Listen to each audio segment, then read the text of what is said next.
buenos días, muy buenas tardes o muy buenas noches, dependiendo de cuándo estés viendo este video.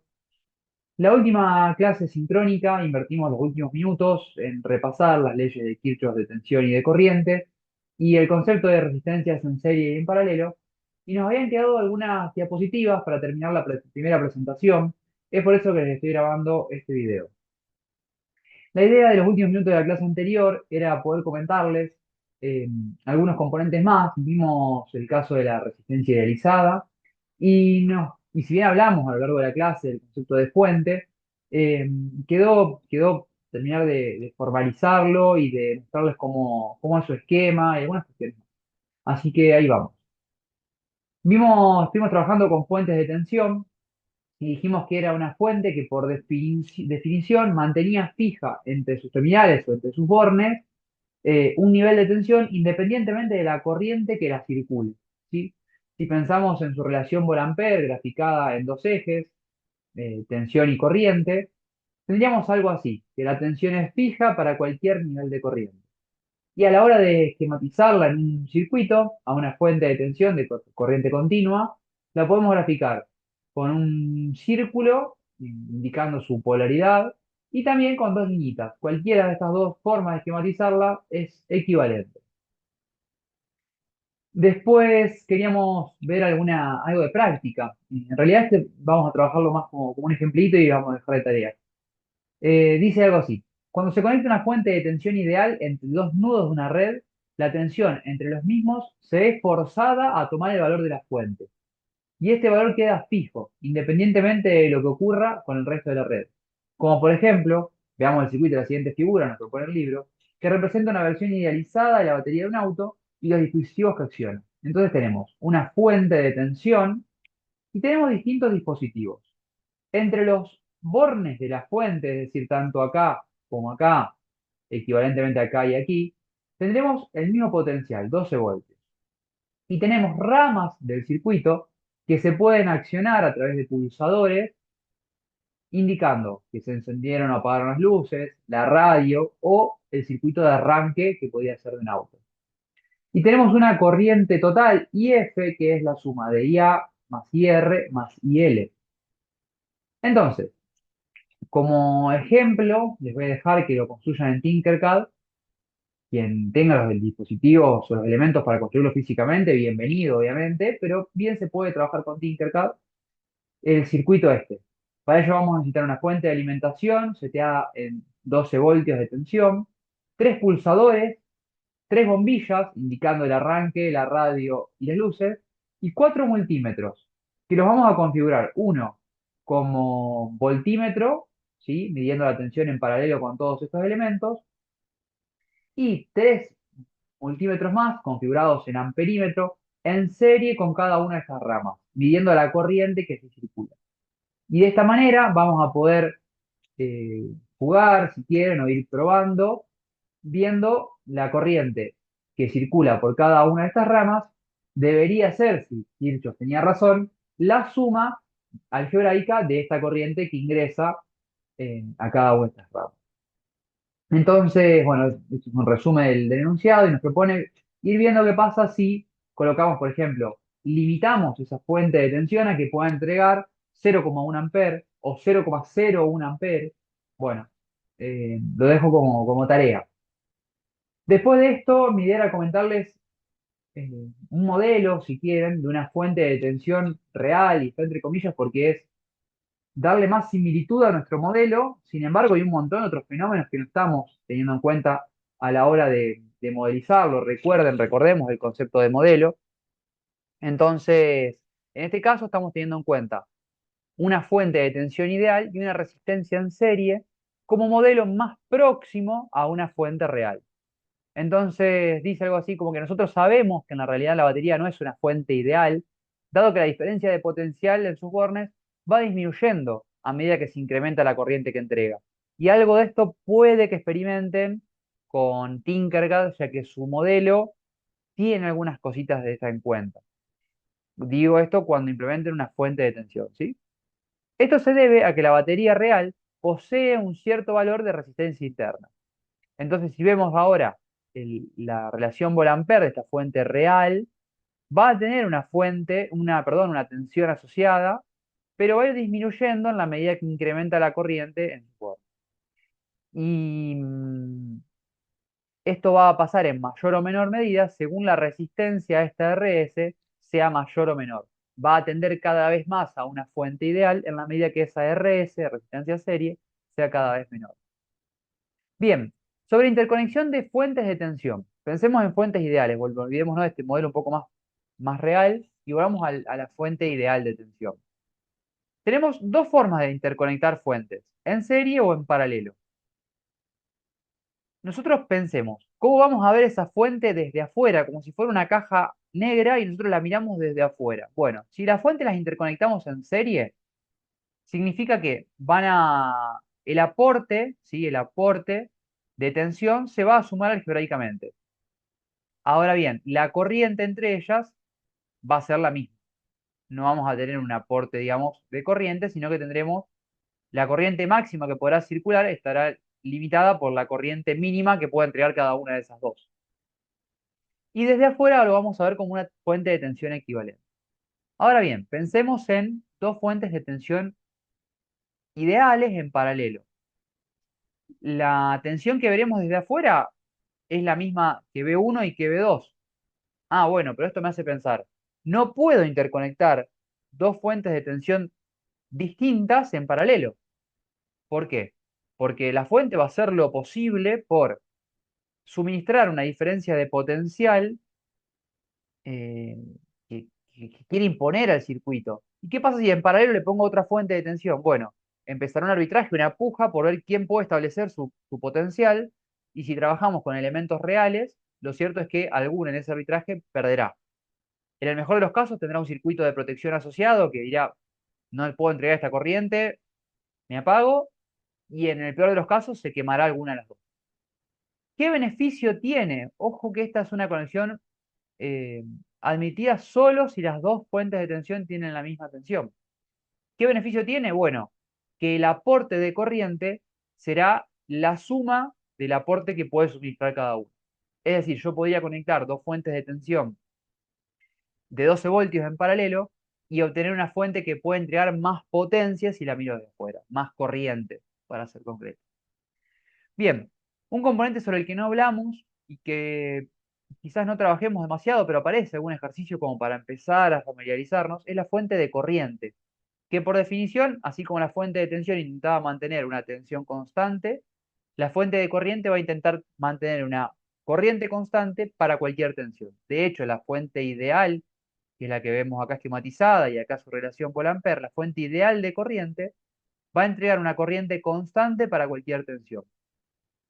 Un correlato con lo que veíamos antes, que la fuente, un modelo más real o más parecido a lo real de la fuente de tensión, le agregábamos una resistencia en serie. Para el caso de la fuente de corriente, el componente que se agrega es una resistencia en paralelo. En este sentido, la resistencia, cuanto más grande sea, va a ser cada vez más inexistente, y permítame decirlo así entre muchas comillas, va a ser menos significativa en ese circuito y por lo tanto la fuente se va a parecer cada vez más a una fuente ideal. Para el caso de la interconexión de fuentes de corriente, es algo similar a lo que veíamos antes, pero en un sentido opuesto, si se quiere. Podremos conectar dos fuentes de corriente en serie siempre y cuando su corriente sea la misma. ¿Por qué? Porque una fuente va a querer establecer una corriente y la otra va a intentar hacer lo mismo. Y en ese arbitraje hará la más fuerte en caso de que esas corrientes no sean las mismas. Si la fuente de corriente son dos fuentes exactamente iguales, en ese caso la conexión es admitida. En donde podemos llegar a usar más comúnmente dos fuentes de corriente eh, es en paralelo, ¿sí? En donde allí sí, por obviamente ley de Kirchhoff de corriente, sumarán sus aportes esporádicamente y desde afuera lo veremos como una fuente de corriente equivalente donde se suman los dos aportes. Y acá viene una serie de ejercicios que les vamos a dejar de tarea. Todos estos ejercicios de esta clase deben resolverlo en sus casas en lápiz y papel o lo que les quede cómodo e intentar plasmarlos en Tinkercad, ¿sí? Para verificar sus resultados. Como tarea, como propuesta, aunque no es estrictamente obligatorio, los invito a resolverlo si quieren en lápiz y papel, sacarle una foto y subirlo al foro. De esa manera vamos a tratar de que entre ustedes mismos, entre compañeros, puedan eh, autocorregir, decir, che, mirá, a mí acá me dio distinto, para mí acá calculaste mal, y los profes haremos una suerte de moderación en este foro para, para que lleguemos a la respuesta correcta. Entonces, un ejercicio inicial y para mostrarles la metodología, nos dice, tenemos la batería de un auto que puede modelizarse como una fuente de tensión de 12 voltios y las luces como una resistencia de 6 kilo ohm. Determinar la corriente I y la potencia consumida por las lámparas. Bueno, acá en la clase, en ese momento estaba pensado un recreo, que acá lo pasaremos por alto. Y sí vamos a, les voy a leer los ejercicios e intentar dejarle algún comentario de cada uno. Todos estos los tienen a disposición en la presentación que tienen subida en el campus. Y bueno, o pueden hacer una captura de pantalla a este video, y así quedarse con los enunciados para resolverlo más tranquilos y eventualmente hacernos las consultas que necesiten. Imagina que estás instalando un sistema de iluminación para una carpa que utilizarás para ir de viaje. Dispones de una batería que la modelas como una fuente de tensión ideal de 12 voltios y tienes tres lámparas de diferentes potencias conectadas en paralelo. Una de 3 ohm, otra de 6 ohm y una más de 9 ohm. Una para el interior, para el exterior y para la zona de baño respectivamente. Necesitas calcular la corriente que pasa por cada bombilla, la corriente total y la potencia consumida por cada una. Y te dejo una pregunta para reflexionar: ¿qué zona consume más potencia? Bueno, ese es el primer ejercicio. Tenemos alguna secuencia de pasos sugeridos, pero bueno, esa es una guía sugerida. Pueden seguir otro camino, hay múltiples maneras de llegar a la solución. El ejercicio número 2 nos dice que estás diseñando un sistema de protección para un dispositivo que depende de energía solar. Este sistema tiene una fuente de corriente ideal de 2 amperes conectada a una batería a través de una combinación de resistencias. Una resistencia de 6 ohm que soporta 5 vatios. Si se desarrolla más potencia en esa resistencia, se quema. Eso significa que una resistencia soporte tantos watts. Esta resistencia está en serie con un conjunto de resistencias de 3 y 9 que soportan 1 vatio cada una, y estas dos últimas están en paralelo. Las mismas actúan como un limitador de corriente. Tu objetivo es calcular la corriente a través de cada resistencia, la potencia que disipa cada una. Obviamente que para arrancar con esto debemos dibujarlo el circuito y entenderlo, ¿sí? Quizás para el que esté familiarizado es muy sencillo. Para el que no, tendrá que volver atrás en la diapositiva y ver qué era una resistencia en serie, una resistencia en paralelo, y hacer las cuentas. El ejercicio 3 nos dice, imagina que tienes una instalación eléctrica doméstica con una fuente de tensión de 22 voltios. Una instalación en nuestras casas, que tenemos una batería que nos quedó por algo de 22 voltios.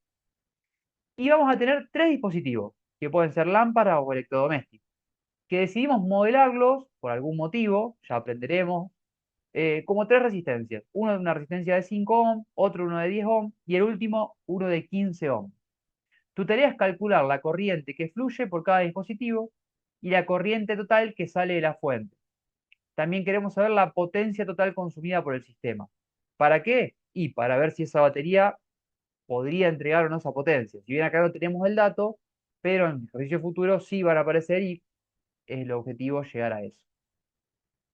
Después acá un ejercicio muy sencillo pero interesante que nos dice calcular el valor de tensión de vacío, significa la tensión de circuito abierto, y la corriente de cortocircuito en los siguientes ejemplos. ¿Qué ocurre en ambos casos si la resistencia disminuye? Es decir, tenemos que calcular la corriente de cortocircuito, que sería esta corriente de cortocircuito, sería el caso A, y la tensión en vacío del circuito abierto entre 1 y 1, el borne 1 y el borne 1' en el caso B. ¿Qué pasaría para la corriente de cortocircuito y qué pasaría para la tensión de circuito abierto si la resistencia de 50 ohms disminuye? En este caso, lo que yo les propongo para terminar de entender es pensar el cortocircuito. Si yo conecto un cable, ¿cuántos ohms tiene? Y bueno, puedo pensar en mi cabeza como una resistencia de 0 ohms, y ahí se va a aclarar.